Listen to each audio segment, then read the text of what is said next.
Hello friends, कैसे आप सभी। मुझे उम्मीद है कि आप सभी अच्छे होंगे।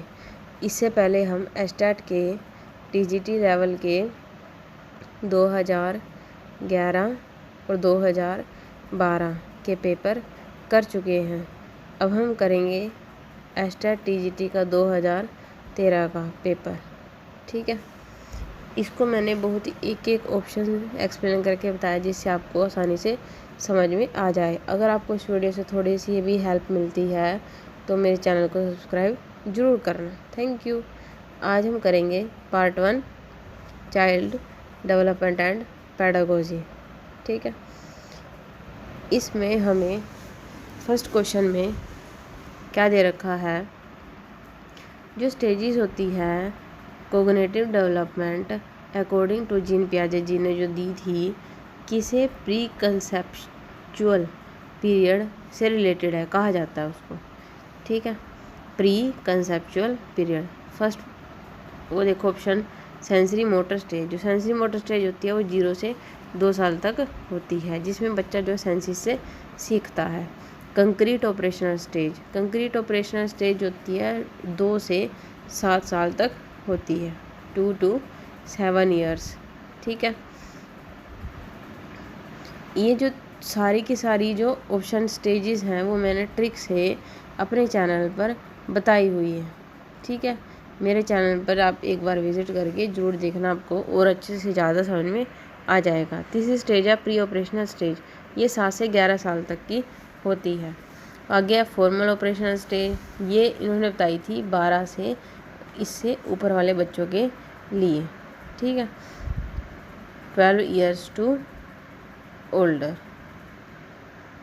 अब हमें प्री बोला हुआ, इसको आप ध्यान रखना। प्री कंसेप्चुअल जो होती है, प्री जिसमें आ रहा होगा वही, तो प्री ऑपरेशनल स्टेज ये हमारे पास हमारा आंसर है। यानी कंसेप्चुअल, कंसेप्ट बनने से पहले वाली कौन सी स्टेज होती है, प्री ऑपरेशनल। ठीक है, आगे second the desire of a person. एक आदमी की जो इच्छा होती है कि मैं कमा लूँ, अपना नाम फेम कमा लूँ, वो उसके कहाँ से उसका मोटिवेशन निकलता है, वो कैसे इंस्पायर होता है। ये जो है एक इंसान के अंदर की होती है, इसलिए इसको कहते हैं इंट्रिंसिक मोटिवेशन। ठीक है, हर इंसान चाहता है ना मैं बड़ा आदमी बनूँ, मैं पैसे कमाऊँ। एक्सट्रिंसिक मोटिवेशन क्या होती है, जब कोई आपको, आप अच्छा काम करते हो, गुड बोलता है, कोई वेरी गुड बोले, कहते हैं ना शाबाश, तो ये सब कौन सी होती हैं, एक्सट्रिंसिक मोटिवेशन। ठीक है, कोई बोलता है कीप इट अप, तो सारी किस में आती है, एक्सट्रिंसिक मोटिव में। आगे फिजियोलॉजिकल मोटिव क्या होता है, फिजियोलॉजिकल मोटिव में जैसे हमारी कुछ बॉडीज़ की जो हमें मोटिवेट करते हैं कोई काम करने के लिए। मान लो आप भूखे हो, ठीक है, कोई आपको कहेगा थोड़ी रोटी बना लो, खुद बनाओगे ना, तो इसको एक बार नोट्स में भी लिख लो। दीज आर एक्टिवेटेड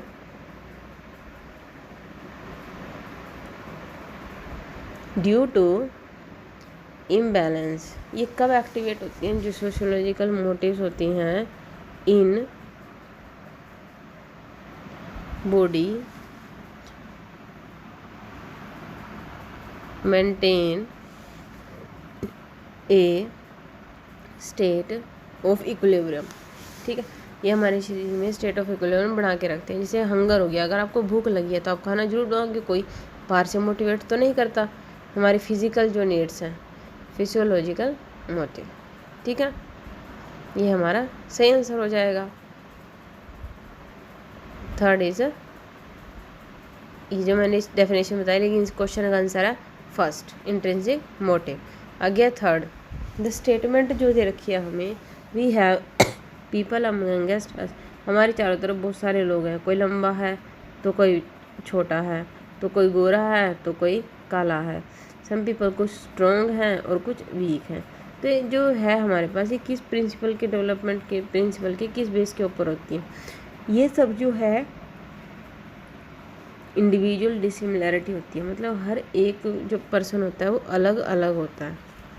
ठीक है, इसलिए कोई किसी को भी मोटा या काला कहकर कुछ भी चिढ़ाना नहीं चाहिए, क्योंकि हर चीज़ जब वो डेवलपमेंट के अकॉर्डिंग होती है। ठीक है, ये फिजिकल डिसिमिलैरिटीज़ होती हैं हमारी, तो किसके ऊपर बेस्ड होती हैं, इंडिविजुअल डिसिमिलरिटी के ऊपर। ठीक है, आगे इंडिविजुअल डिसिमिलरिटी ये हमें दे रखा है ना, और option individual and sex difference, मतलब इंटेलिजेंस कोई होशियार होता है तो कोई नालायक होता है, सेक्स कोई मेल कोई फीमेल। ये तो दूसरे वाले हैं, तो हमें जो क्वेश्चन के अकॉर्डिंग तो हमारा सही आंसर क्या रहेगा, थर्ड।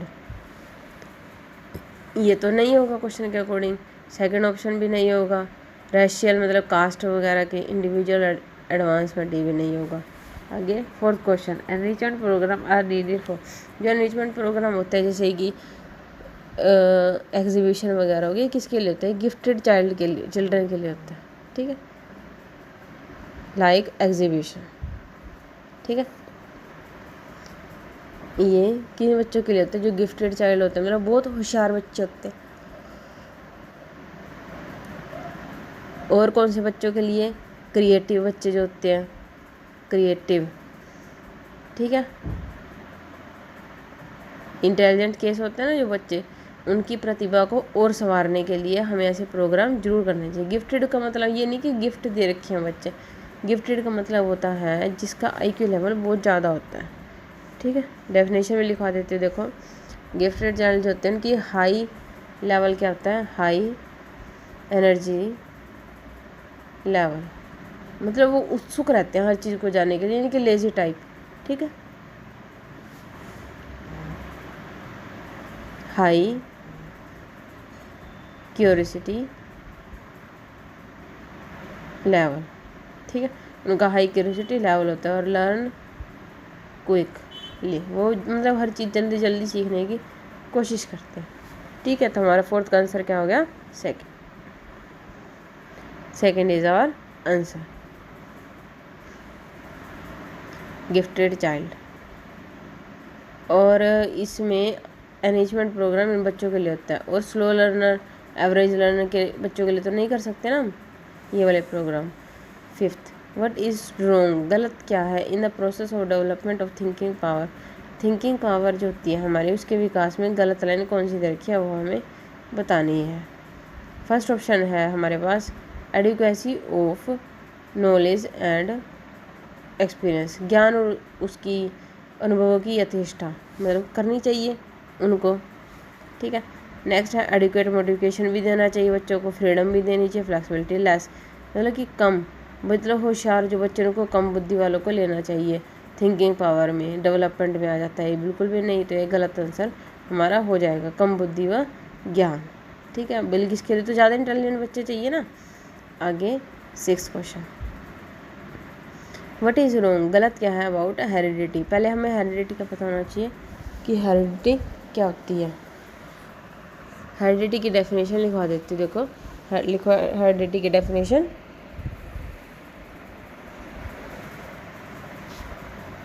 हेरिडिटी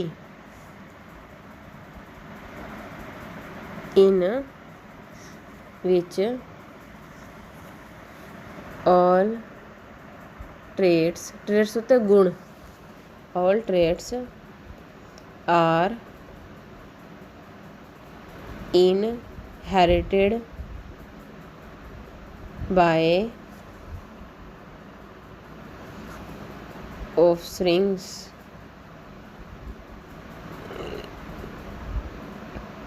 फ्रॉम हिज और हर पेरेंट्स, मतलब जो बच्चे होते हैं वो अपने सारे के सारे गुण किससे लेते हैं, अपने पेरेंट्स से, इसको बोल देते हैं हेरिडिटी, और आप इसको कभी भी बदल नहीं सकते। ये हेरिडिटी के बारे में हमें पता है डेफिनेशन, हमें गलत बताना है। हेरिडिटी डिटरमाइन सेक्स बिल्कुल सही है, हेरिडिटी से ही सेक्स डिटरमाइन होता है ना,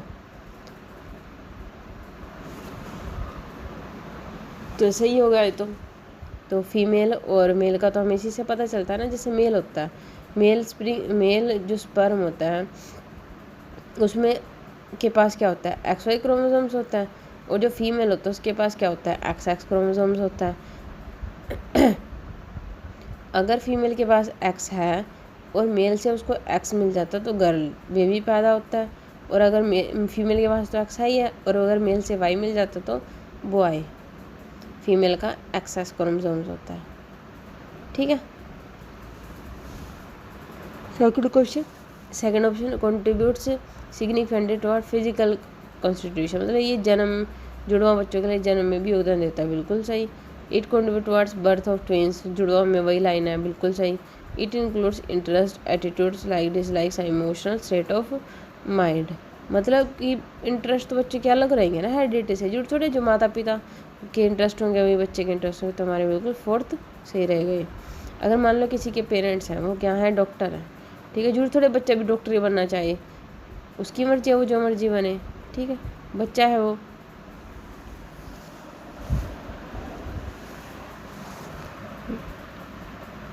टीचर भी बन सकता है बच्चा, जुड़ थोड़ी है वो डॉक्टर ही बनेगा, ठीक है। Seventh option, which of the following is not an appropriate tool for formative assessment, पहले तो हमें ये पता होना चाहिए कि फॉर्मेटिव असेसमेंट होता क्या है और उसके एग्जाम्पल्स क्या क्या हैं। फॉर्मेटिव रचनात्मक आंकलन बोलते हैं जिसको, ठीक है। तो रचनात्मक आंकलन वो होता है जब मॉनिटर, ये क्या काम करता है, मॉनिटर चाइल्ड्स प्रोग्रेस, ये जो बच्चे ने कितना सीख लिया, उसने कितना प्रोग्रेस करा उसके बारे में डिफाइन करता है। चाइल्ड्स प्रोग्रेस थ्रू आउट, मतलब किस अंतराल में, through out learning and teaching, मतलब कि जो टीचर ने उसको पढ़ाया उसने कितना सीख चुका है वो, ये उसको एक्सेस करता है टीचर लर्निंग प्रोसेस में। एग्जाम्पल क्या होते हैं जैसे फॉर्मेटिव असेसमेंट के, क्विज़, आप चाहो तो बच्चों को ये एक टॉपिक पढ़ा उसका क्विज़ रख लिया तो फॉर्मेटिव में आएगा ये। असाइनमेंट दे दी बच्चों को एक टॉपिक से, और क्या किया, ग्रुप डिस्कशन करवा दी, ग्रुप डिस्कशन, ओरल क्वेश्चन, क्योंकि ये सब चीज़ें है ना जो एक टीचर है वो पढ़ाते पढ़ाते टीचिंग प्रोसेस के दौरान भी पूछ सकता है, फॉर्मेटिव असेसमेंट कर सकता है। ओरल क्वेश्चंस, पोर्टफोलियो, और कौन कौन से फॉर्मेटिव असेसमेंट्स होते हैं, एनेक्डोटल, रिकॉर्ड, मतलब जो हर वीकली टेस्ट लिया होता है, हर टेस्ट का रिकॉर्ड इसमें होता है, एक्सेट्रा, ये सब किसी में आ जाएंगे फॉर्मेटिव असेसमेंट में, ठीक है। तो इसमें से एग्जाम सेवन्थ में कौन सा नहीं बताना है हमें, तो नहीं में क्या आएगा, असाइनमेंट भी होता है और क्वेश्चंस भी होता है, क्विज एंड गेम्स भी होता है, तो कौन सा नहीं होता है, टर्म टेस्ट, क्योंकि कौन सा असेसमेंट है, समेटिव, ठीक है। आगे 8th question, evolution in science should consist entirely of objective test in order to strictly scientific, strictly बोला हुआ है इसमें, ठीक है, तो गलत हो जाएगा। Should come only at the end, बिल्कुल एंड में होना चाहिए पीपल की एक्टिविटी में, ये भी बिल्कुल गलत। Should be an integral part है सारी एक्टिविटीज़ का, ये बिल्कुल सही हो जाएगा, ठीक है। ओनली बोला था कि कंटेंट कंसेप्ट के, तो किसी बेस पे भी हम इवोल्यूशन कर सकते हैं, इसका मूल्यांकन कर सकते हैं, तो थोड़ा हमारा बिल्कुल सही होगा, इंटीग्रल पार्ट होता है, महत्वपूर्ण पार्ट होता है, ठीक है। आगे नेक्स्ट है 9th, इंटेलिजेंस इंक्लूड्स, जो आपकी बुद्धि होती है वो समावेश करती है, किसको समावेश करती है, कौन सी थिंकिंग को हमें बताना है, सारे टाइम की थिंकिंग दे होती है, मैं के करके इनको सबको एक्सप्लेन करती हूँ, ठीक है। आपको पहले कौन सी दे रखी है, देखो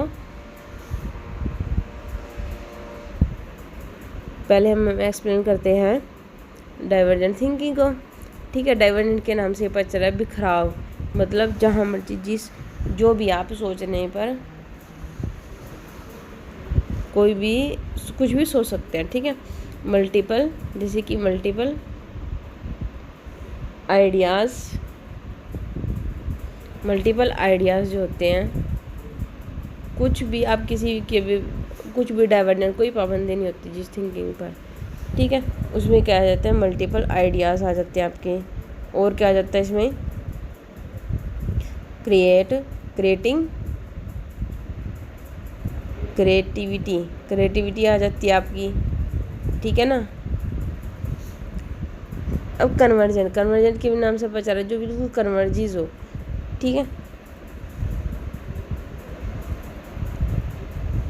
problems that have one solution, जिसका एक ही सही आंसर होता है। जैसे ऑब्जेक्टिव टाइप क्वेश्चन होता है ना, उसमें आपकी कन्वर्जेंट थिंकिंग देखी जाती है, और डाइवर्जेंट थिंकिंग जिसे जब सब्जेक्टिव आपका पेपर होता है, ठीक है। Correct solution. आगे नेक्स्ट है आपकी क्रिटिकल थिंकिंग। ये क्रिटिकल थिंकिंग कौन सी थिंकिंग होती है, जिसमें क्या होता है हमारे पास,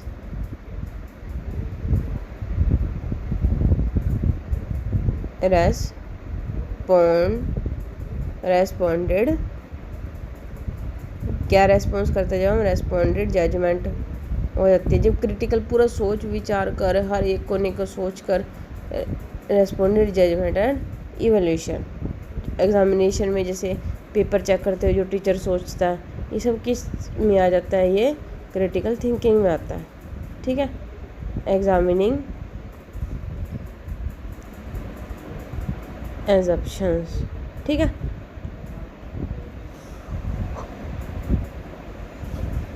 ये सब किस में था, क्रिटिकल थिंकिंग में। आगे रिफ्लेक्टिव थिंकिंग। रिफ्लेक्टिव के भी नाम से पता चल रहा है, रिफ्लेक्ट यानी किसी चीज़, कोई चीज़ पहले से है उसकी रिफ्लेक्शन हमें देखने को मिलती है, रिफ्लेक्ट हो रहा है जो, ठीक है। आगे इसको रिफ्लेक्टिव थिंकिंग में वही आ जाता है जो हमारा प्रीवियस ज्ञान होता है, पिछला ज्ञान होता है, ठीक है। विच हैज़ प्रीवियस, पुराने वाले नॉलेज के बेस पर हम जो निर्णय लेते हैं। Which has previous experience to solve problem, ठीक है। अभी मान लो कोई ग्लास गर्म है, हमें पता चल जाता है कि ग्लास गर्म है, तो उसको ध्यान से पकड़ेंगे ना, तो क्योंकि हम पहले मान लो गर्म जल चुके हैं, गर्म लग चुका है हमें, तो प्रीवियस ज्ञान ये होता है, ठीक है। तो हमारा इसमें इंटेलिजेंस में कौन सा आंसर रहेगा, critical thinking. Next 10th, impairment is disturbance at, दुर्बलीकरण बाधा है। पहले तो हम ये देखते हैं इम्पेयरमेंट जो है वो होता क्या है, दुर्बलीकरण का मतलब क्या होता है। दुर्बलीकरण के कारण हमें किस टाइप के लेवल के काम करने में समस्या आती है, ठीक है। इम्पेयरमेंट, इसकी डेफिनेशन लिख लो। इम्पेयरमेंट, मेरे लिखने का उद्देश्य ये था कि सही से आपको समझ में भी आता रहे। Impairment A variety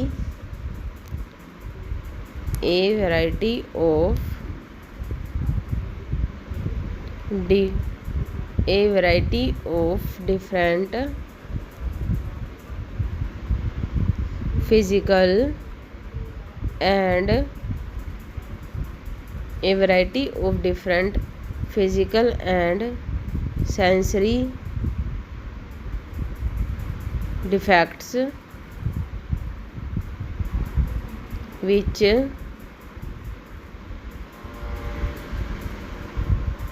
produces a loss of, जो कि क्या प्रोड्यूस करती है, हानि किस चीज़ की, a loss of function of limbs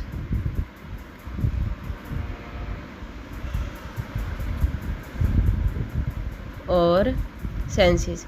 impairment होता है जब हम अलग तरह की फिजिकल या सेंसरी डिफेक्ट होता है, जिससे हमारे जो सेंसेस होते हैं या हमारे अंग होते हैं सही तरीके से काम कर नहीं सकते, ठीक है। तो ये कौन सा इम्पेयरमेंट की डिस्टर्बेंस रहेगी, फंक्शनल लेवल की, ना बॉडीली लेवल की, ना सोशल की, ना एजुकेशन की, कौन सी रहेगी, फंक्शनल लेवल की, ठीक है। आगे 11th question, stages of cognitive development according to Piaget is followed by, Piaget की 4 स्टेजेस बतानी है, ठीक है। SCPF कौन सी हो जाएंगी, सेंसरी, प्री ऑपरेशनल, कंक्रीट और फॉर्मल, ठीक है। तो सेकंड हमारा आंसर बिल्कुल क्वेश्चन ऑप्शन सही हो जाएगा। आ गया 12th, which statement is wrong about inclusive school setting. Inclusive school वो स्कूल होता है जिसमें स्पेशल चाइल्ड मतलब कि जो दिव्यांग बच्चे होते हैं वो और जो नॉर्मल बच्चे होते हैं इकट्ठे बैठकर पढ़ते हैं। आगे ऑप्शन में develops inferiority complex within the children with special needs, विशेष बच्चों में आत्महीनता का विकास। हीनता तो नहीं करनी चाहिए हमें उनके विकास की, ये बिल्कुल गलत हो जाएगा। तो हमारा सही आंसर कौन सा रहेगा क्वेश्चन के अकॉर्डिंग? थर्ड। ठीक है, ये हमारा आंसर आ गया। गया नेक्स्ट 13, थिंकिंग इज एसेंशियली।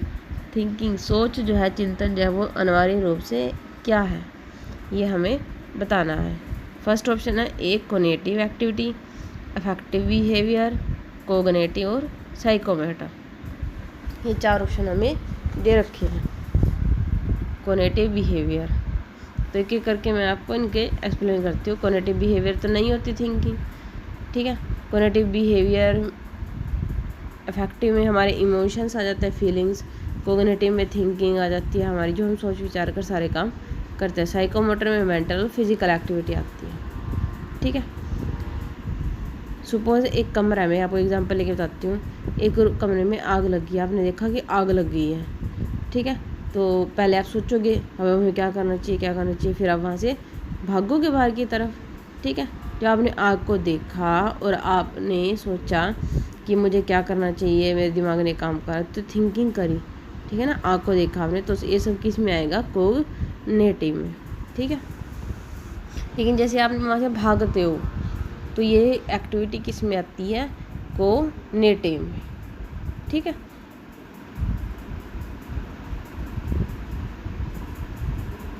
और साइकोमोटर की जो प्रोसेस होती है इसमें कौन सा आता है? फिजिकल और मेंटल, जो सारी एक्टिविटीज़ होती हैं, वॉकिंग, राइटिंग, ये सब। और अफेक्टिव बिहेवियर में कौन सा आता है? इमोशंस, फीलिंग्स, अफेक्शन, ये सब सारे अफेक्टिव बिहेवियर में आते हैं। और थिंकिंग कोग्निटिव में, ठीक है।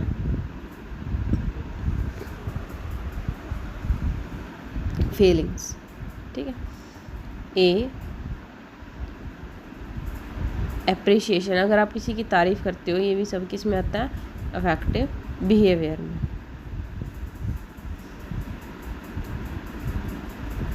ये हमारा 13 क्वेश्चन पूरा हो चुका है, ठीक है। अगर आपको समझ में आ रहा हो तो आप मेरे चैनल को सब्सक्राइब जरूर करना। कोग्निटिव ये सब इसमें आ गया, थिंकिंग में। अगेन नेक्स्ट क्वेश्चन हमारे पास 14,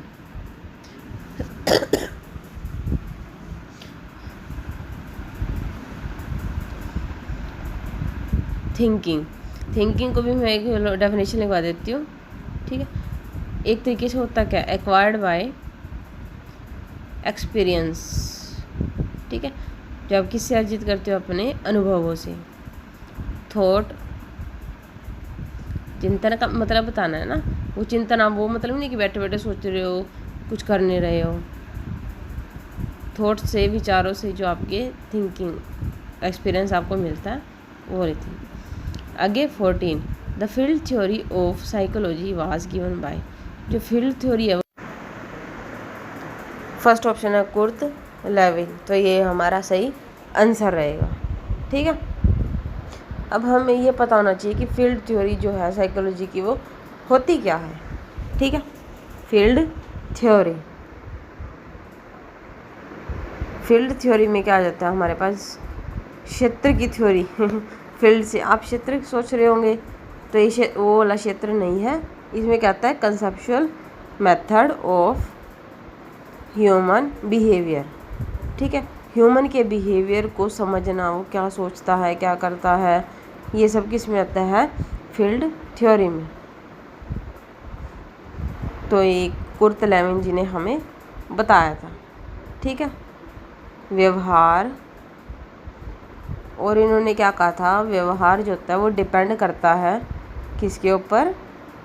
डिपेंड अपॉन एनवायरनमेंट के ऊपर डिपेंड करता है, ठीक है ना। आप भी अपना आसपास का माहौल देखते हो ना, फिर बोलते हो कि बोलना है कि नहीं बोलना है। तो ये सब किसने बताया था? कुर्ट लेविन ने। और सीडी मॉर्गन जी ने क्या बताया था? इसको ऐसे याद रख लेना, मोर मोर तो देखा ही होगा ना सबने, पीकॉक। इन्होंने कौन सी थ्योरी दी थी? Theory of emergent evolution. Theory of emergent evolution इन्होंने दी थी। ठीक है, आगे हेनरी गोबार्ड, गोडार्ड है वैसे तो ये, अब इसको ऐसे सोच सकते हो, हेनरी गोडदर्द। एरिया ऑफ, इन्होंने कौन सी थ्योरी में अपना योगदान दिया था? एरिया ऑफ इनहेरिटेबिलिटी, हेनरी गोडार्ड ने। ठीक है, इनहेरिटेबिलिटी ऑफ इंटेलिजेंस में अपना योगदान दिया था। ठीक है, मैंने आपको एक एक क्वेश्चन के बारे में बताती चल रही हूँ। ठीक है, आपको जैसा भी हो समझ में आ रहा हो मुझे कमेंट बॉक्स में जरूर बताना। ठीक है, आगे 15 question. The term emotional revolution is closely associated with संवेगात्मक क्रांति। मतलब जब हमारी बॉडी में इमोशनल बहुत हमें समझ नहीं आ रहा तो क्या करें, क्या इमोशन पे कंट्रोल नहीं होता, ये कौन सी स्टेज होती है? किशोरावस्था, 12 से 19 साल, टीनेजर एज बोलते हैं जिसको। ठीक है, और ये एडोलेसेंस वर्ड आया कहाँ से? लैटिन भाषा से, लैटिन वर्ड है, वर्ड है हमारे पास। कौन से वर्ड से है? एडोले शेर। ठीक है, यहाँ से आया है।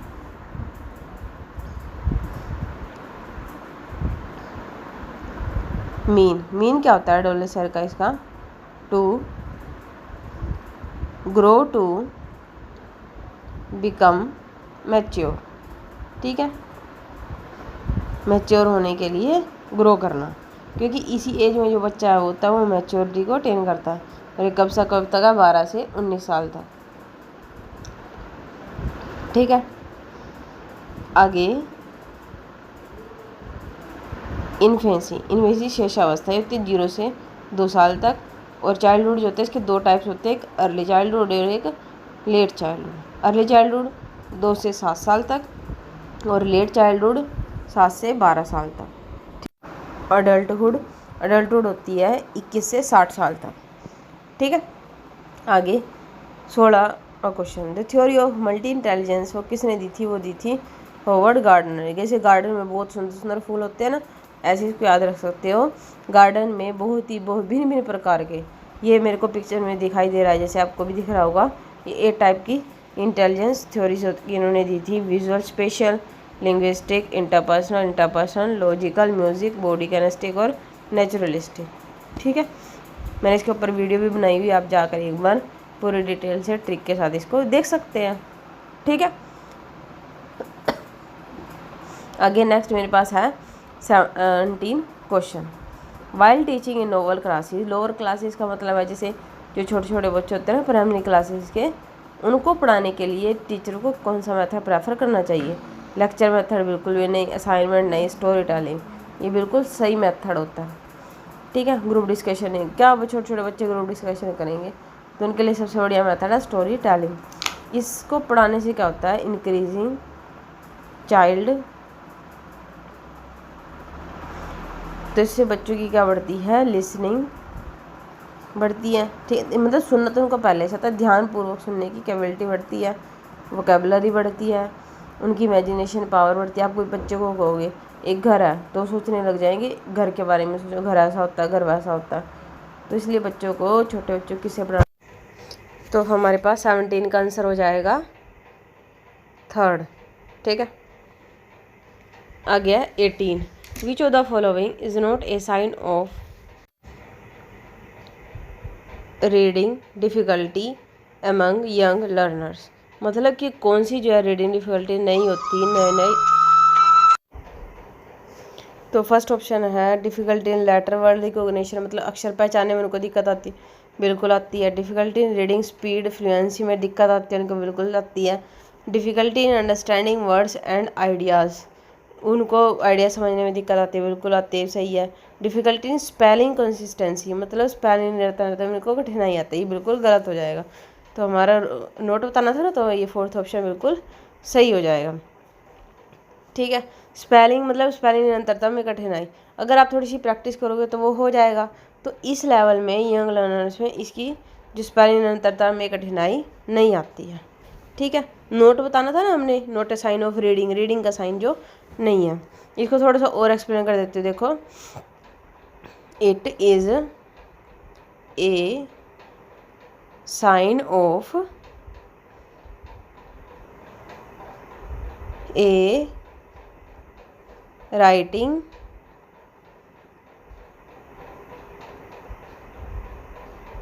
प्रॉब्लम, ये जो साइन होती है राइटिंग प्रॉब्लम की, ठीक है, वेयर लर्नर कमिट्स मिस्टेक्स। ठीक है, ये जो होती है साइन होते हैं राइटिंग का, ठीक है, mistakes in writing spelling, spelling तो हम लिख के करते हैं ना, प्रोनाउंसिएशन में जैसे मर्जी बोल सकते हैं, पर हमें रीडिंग का बताना है, रीडिंग डिफिकल्टी नोट राइटिंग, तो इसमें फोर्थ हमारा बिल्कुल सही आंसर रहेगा। ठीक है, आ गया 19, the stage of human development which is called golden age. Golden age किसको कहते हैं? सुनहरी अवस्था जिसमें कोई चिंता नहीं होती, वो कौन सी है? Childhood stage. ठीक है, इंपॉर्टेंट क्वेश्चन है ये बहुत ही ज़्यादा। इन्फेंसी, इन्फेंसी में तो कुछ पता ही नहीं होता बच्चे को, छोटा सा तो होता है वो 0 से 2 साल वाला। ठीक है, और एडोलेसेंस वो तो बहुत ही इमोशनल क्रांति आई होती है, और एडल्ट तो बुढ़ापे में ही आ जाता है व्यक्ति। ठीक है, और जो चाइल्डहुड होती है, क्यों इसको गोल्डन एज कहते हैं? क्योंकि untroubled by adult concerns of work and economic life, क्योंकि इसमें ना तो कमाने की चिंता ना काम की चिंता। ठीक है ना, फ्री टू इंजॉय देमसेल्व्स। ठीक है, पूरा इंजॉय करते हैं, उन्हें कोई भी टेंशन कोई भी चिंता इकोनॉमिकली फिजिकली कुछ भी नहीं होता, पूरा खेलने पे ध्यान होता है। ठीक है, एडोलेसेंस जो होती है इज कॉल्ड, इसको क्या कहते हैं? Age of stress and storm. ठीक है, इसकी एज होता है ये कौन सी एज में? किशोर अवस्था वाली एज में। और प्रौढ़ अवस्था जो 21 से 60 साल तक होती है, इसमें तो व्यक्ति बूढ़ा ही हो जाता है इसमें। ठीक है, बूढ़े की तरफ बढ़ जाता है। आगे 20, the characteristics which is not limited with cooperative situation is, वह विशेषता जो कि सहयोगात्मक स्थिति की सीमा नहीं है। कोऑपरेटिव वाले, इंडिविजुअल अकाउंटेबिलिटी ये भी है, एम्फेसिस ऑन टास्क ये भी है, टीचर सेंटर्ड इसका क्या मतलब हुआ यहाँ पे? तो बिल्कुल भी नहीं होगी, हमें कोऑपरेटिव वाली बतानी थी, तो ये हमारा बिल्कुल सही होगा, क्योंकि नोट बताना है ना यहाँ पे, तो फोर्थ इसका ऑप्शन बिल्कुल सही हो जाएगा। आगे देखो, फेस टू फेस इंटरेक्शन, अगर हम इंटरेक्शन करें किसी साथ तो भी कोऑपरेशन की भावना आती है ना, तो इसका मतलब क्या होता है? सहयोगात्मक स्थिति कौन सी होती है? थोड़ा सा डिटेल में बता देती हूँ। देखो, फर्स्ट ग्रुप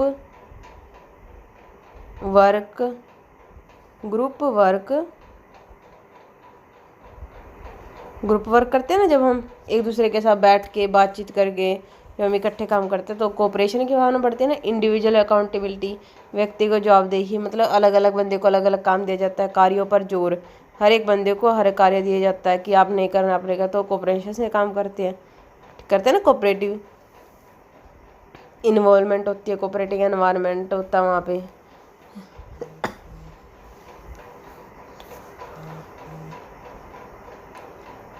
हेल्पिंग पीयर्स, आप अपने पीयर की हेल्प करते हो अगर वो किसी मुसीबत में या किसी को हेल्प में कहीं फंस जाए तो। ठीक है, टीचर सेंटर्ड, जो नोट बताना तो टीचर सेंटर्ड हमारा आंसर हो जाएगा। नेक्स्ट है 21, विच इज़ नॉट इनकरेक्ट बताना क्रिएटिविटी में। हैंड इन हैंड इंटेलिजेंट में बिल्कुल फ्लेक्सिबिलिटी भी होती है, यूनिवर्सल कंसेप्ट भी होता है, कैरिज ईगो इन्वॉल्वमेंट, इसमें ईगो कहाँ से आ गई ये वर्ड? ठीक है, ईगो इन्वॉल्वमेंट तो नहीं होगी, तो नोट बताना तो हमारा आंसर फोर्थ सही हो जाएगा। ठीक है, क्रिएटिविटी बच्चे अपने रचनात्मक जो उनके दिमाग में आ रहा होता है वो सब वो करते हैं। क्रिएटिविटी की थोड़ी सी लिखवा देती हूँ, लिख लो। क्रिएटिविटी जो होती है क्या होती है, ये फ्लेक्सिबल होती है। ठीक है, आप जैसा मर्जी चाहे उसको सोच सकते हो, खुली छूट होती है आपको। ठीक है, ओरिजिनलिटी होती है इसमें, ओरिजिनलिटी इन एनी आर्ट। ठीक है, आगे है कंस्ट्रक्टिविज्म एज ए थ्योरी, मतलब निर्मितिवाद क्या होता है ये। फर्स्ट ऑप्शन है focus is on the role of imitation, मतलब ये कि सिर्फ कॉपी करने पर ही जोर देता है। ये बोला emphasis on roll of teacher in construction is on view of the word, ये जोर देता है लर्नर के रोल पर। बिल्कुल जितना चाहे लर्नर पर फोकस करना है, मेमोराइजिंग रट्टा तो होगा नहीं। डेमोक्रेटिक टीचिंग रोल, टीचर को थोड़ी ना हमने सिखाना, बच्चों को सिखाना है, तो इसलिए सेकंड ऑप्शन हमारा बिल्कुल सही होगा। नेक्स्ट है 23, it is difficult for teachers to access pupils readiness for a learning task, मतलब बच्चों को तैयार करना टीचर के लिए बहुत ही मुश्किल काम होता है, इनको पढ़ाने के लिए मेंटली प्रिपेयर करना। All the elements of the readiness do not mature at the same time, हो सकता है many elements of the readiness are not outwardly visible, मतलब बाहर से आप नहीं देखते, ये तो कोई मतलब नहीं हुआ, तो गलत होगा। तीसरा पेरेंट्स फोर्स करते हैं बच्चों को, फोर्स करते हैं तुम पढ़ो पढ़ो, ये भी नहीं। Teachers are poor in judging, मतलब टीचर जो है वो जज नहीं कर पाते पीपल के ओवर्ट बिहेवियर को। तो हमारी कौन सा सही है, फर्स्ट ऑप्शन बिल्कुल सही हो जाएगा।